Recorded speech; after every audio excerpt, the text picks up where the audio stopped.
আসসালামু আলাইকুম, আমি আসলে লোকজাতি চ্যানেলে আপনাদেরকে স্বাগত জানাচ্ছি। আমরা যে সাইপ্রাসের যে ভিডিওগুলো করে থাকি, মানে আমরা যে লোক পাঠিয়ে থাকি, সেখানে যে রেকর্ডেড ভিডিও আকারে এগুলো করা হচ্ছে।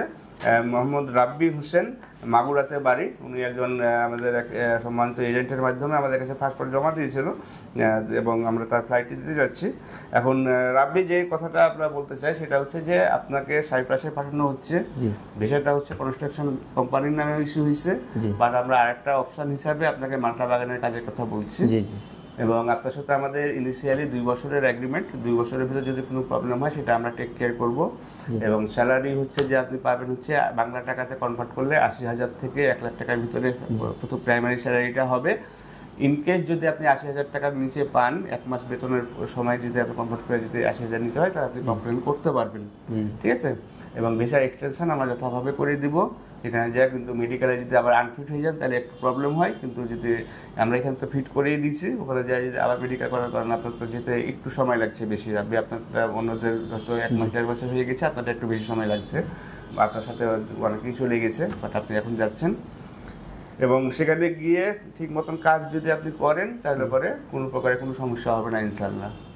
আমাদের মনোনীত কোম্পানিতে কাজ না করে যদি আপনি অন্য জায়গায় চলে যান তাহলে আমরা আপনাকে অফিসিয়ালি চিনি না। আনঅফিসিয়ালি হয়তো ভাই হিসাবে হেল্প করতে পারি, বাট হচ্ছে যে অফিসিয়ালি আপনাকে আমরা চিনি না। এবং আপনি যদি ওখান থেকে অন্য কোনো দেশে যাওয়ার জন্য চিন্তা করেন বা কোনো আইন শৃঙ্খলা বাহিনীর যদি কোনো নিয়ম ভাঙেন, সেটা হচ্ছে এখান থেকে আপনার ব্যাপার। আপনি যে ঢাকা শহরে আসছেন, ঢাকা শহরে যদি আপনি কোনো আইন ভাঙেন, আপনাকে অ্যারেস্ট করে নিয়ে যাবে। ঠিক আছে?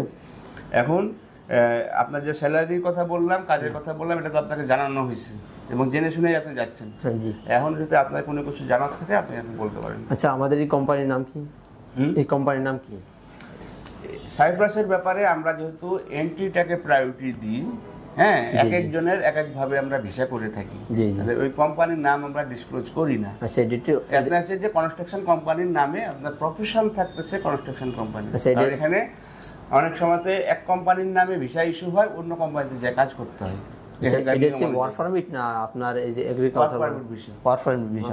আচ্ছা, এটা আপনার মনে করেন 1 বছরকে চুক্তিতে থাকে, মনে করেন আপনার যাকে বলে আমরা আপনাকে 2 বছর ভিসা সহ রাখার কমিটমেন্ট।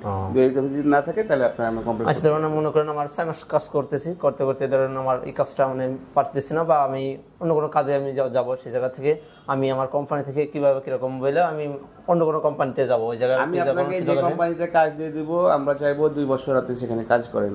এখন আপনি যদি অন্য জায়গাতে ভালো অফার পান, এটা সৌদি আরব না যে আপনি চেঞ্জ করতে পারবেন, চেঞ্জ করবেন, কিন্তু ওই কোম্পানিতে যদি কোনো প্রবলেম হয় সেটা দায়িত্ব আমরা নিব না। প্রবলেম আপনি যাইতে পারবেন, কোম্পানি আপনাকে এনওসি দিয়ে দিবে, আপনি চলে যাবেন, কিন্তু ওই যে তখন আপনার সাথে যে 2 বছরের যে এগ্রিমেন্ট সেটা ভ্যালিড থাকবে, ওটা থাকবে না। হ্যাঁ, তবে আমাদের সবসময় রিকোয়েস্ট থাকে, ভাই এক জায়গাতে গেলে অ্যাটলিস্ট 3-4টা মাস ওই জায়গাতে ঠিক মতন কাজটা করলো। ওই কাজটা করলে যেটা হবে, অ্যাটলিস্ট 6 মাস ওখানে কাজটা করলে পরে যেটা হবে, তুমি আগে বুঝে শুনে যাও। কারণ আমরা কিন্তু লোক পাঠাই, আমাদের কিন্তু অনেক লোক ওখানে আসে। আপনি একটা প্রবলেমে পড়লে পরে আমরা হচ্ছে গিয়ে সেটাকে চেঞ্জ করে দেওয়া বা একটু রিসাফেল করে দেওয়া পারবো, কিন্তু আপনি যখন বিপদে পড়ে যাবেন তখন কিন্তু আমরা এখান থেকে কিছুই করতে পারবো না। কারণ আমি যোগাযোগ করলে কার সাথে করবো? আমি কোম্পানির সাথেই করতে হবে। আর আপনি ওই কোম্পানিতেই কাজ ছেড়ে দিচ্ছেন, ওখান থেকে পালাই গেছেন, তাহলে আমরা কি করব? আমি বলতেছি মানে ওরকম কোনো সুযোগ আছে কিনা, আমি সেটা বলতে। সুযোগ আছে, কিন্তু ওই যে এগ্রিমেন্টের সমস্যা আছে। আর এই যে থাকা খাওয়া, এটা তো নিজেদের বহন করতে হবে। থাকা কোম্পানি দিবে, খাওয়া নিজের হবে। খাওয়া নিজের হবে। আবার যদি ওই যে থাকাও যদি না দেয় তাহলে ওইটা টাকা দিয়ে দিবি। কথাটা বুঝছেন? মোট কথা হচ্ছে যে আপনি কাজ করলে প্রথম মাস থেকেই 80,000 থেকে 1 লাখ টাকা আপনি পাঠাইতে পারবেন। আপনি ওভারটাইম করবেন না কিছু, ওখান থেকে আপনার খাওয়ার টাকা হয়ে যাবে। আর কিছু জানা আছে? আর একটা জানা আছে, ধরুন আপনি আমার এই জায়গাতে ফ্লাইট দিচ্ছেন, তো ডাইরেক্ট ফ্লাইট হয় না নাকি? ডাইরেক্ট ফ্লাইট বলতে আপনাকে একদম সাইপ্রাস পর্যন্তই টিকিট দেওয়া থাকবে, তবে আপনার কোনো দেশে ঢুকতে হবে না, অন্য কোনো দেশে ঢুকতে হবে না, আপনার ট্রানজিট থাকবে। ধরুন কোনো কারণে হয়তো আপনার ইসের থেকে হয়তো ব্যাক আসতে হলো, মানে ওটা দায়িত্ব আমাদের।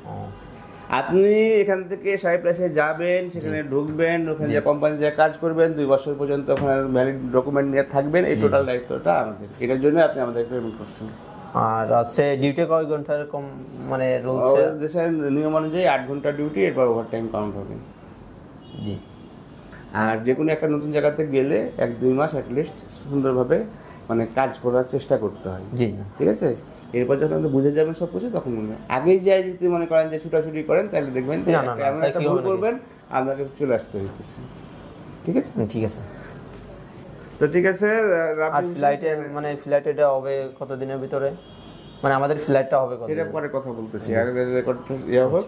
হ্যাঁ, তো রাব্বি সেখানে গিয়ে ভালোভাবে কাজ করুক, এটা আমরা প্রত্যাশা করি, এবং সে যে উদ্দেশ্যে যাচ্ছে সেটা তার জন্য সাকসেসফুল হোক। ভালো থাকবে, সুস্থ থাকবেন, আল্লাহ হাফেজ, আসসালামু আলাইকুম।